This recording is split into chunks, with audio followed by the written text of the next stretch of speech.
مسلمان اور میلاد۔ آپ صلی اللہ علیہ وآلہ وسلم کے چچا ابو لہب کی لونڈی سویبہ نبی پاک صلی اللہ علیہ وسلم کی پیدائش کے فوراً بعد خوشی میں دوڑتی ہوئی آئی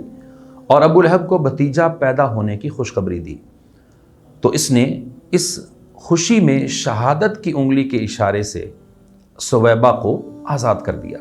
جس کا ثمرہ ابو لہب کو یہ ملا کہ اس کی موت کے بعد اس کے گھر والوں نے اس کو خواب میں دیکھا اور حال پوچھا، تو اس نے اپنی انگلی اٹھا کر یہ کہا کہ تم لوگوں سے جدا ہونے کے بعد مجھے کچھ خیر یعنی بھلائی نہیں ملی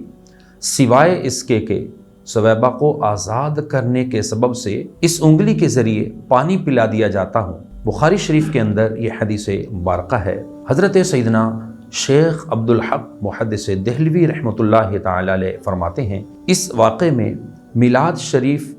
منانے والوں کے لیے بڑی دلیل موجود ہے، جو تاجدار رسالت صلی اللہ علیہ وآلہ وسلم کی شب ولادت میں خوشیاں مناتے، مال خرچ کرتے، یعنی ابو لہب جو کہ کافر تھا، جب وہ تاجدار نبوت صلی اللہ علیہ وسلم کی ولادت کی خبر پا کر خوش ہونے اور اپنی لونڈی سویبہ کو دودھ پلانے کی خاطر آزاد کرنے پر بدلہ دیا گیا،